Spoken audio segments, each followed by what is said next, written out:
If you watch this channel, you'll know that I recently sold my 70 Mach 1 to a friend of mine who's going to tuck it away and take it out on a sunny day. That left me with a problem. I have an empty bay in my garage, and I've owned hundreds of Ford products. There's been one type of Ford, though, that I've never been able to come across.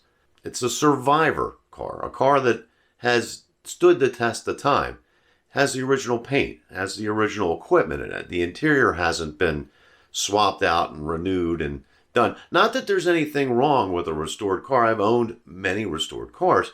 The thing is, a car is only original once. We've been waiting so long for this. That type of car has eluded me no longer. Picked up a 1968 Mustang Coupe. It's a 289 base car, automatic, C4, 2-barrel, and it's got the original paint on it. I'm going to show you just a quick update on it. I haven't picked it up yet. I'm going to be going out in a week or two with a friend in a trailer to get it. And once I have it, it's going to be on the channel.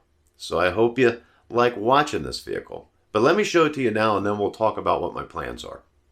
And here it is, a 1968 Ford Mustang, powered by a Challenger 289 cubic inch 2-barrel V8 with the factory carburetor.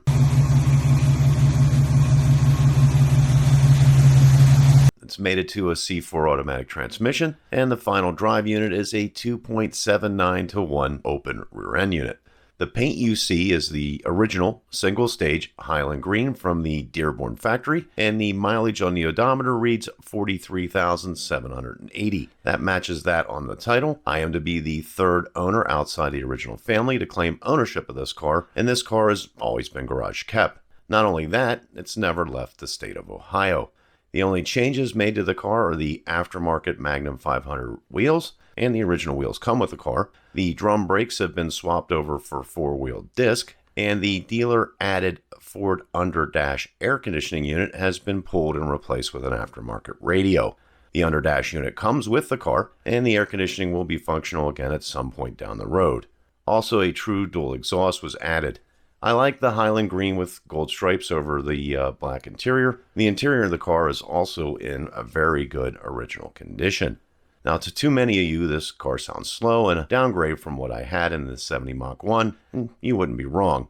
However, it's quick enough and has enough power and the correct gearing for how I intend to use it, and that would be for cruising. My 1970 Mach 1 was quick for a 1970, however, it was not a cruiser. It was a car to blast around town in. However, at highway speeds, going much over 70 miles per hour for too long would be hard on the motor, and its final drive ratio was a lower 3.55-to-1, and in traffic, rowing the top loader with its heavy clutch would be difficult on my older knees.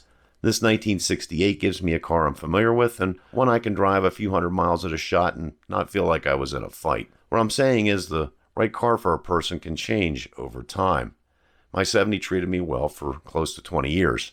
And if I have 20 years left on this planet, I hope this 68 gets me the rest of the way. So you've seen it. I hope you like it. If not, well, you're going to see it some more anyway. So maybe learn to like it, or, click off those occasional videos when they pop up. My plans for this vehicle are pretty simple. I'm just going to clean the thing. I'm going to make it look presentable. I'm not going to respray things. The paint has some flaws in it, but they're flaws I'm going to live with. I'm going to try to protect that paint somehow. I'm not sure where I'm going to go with that just yet.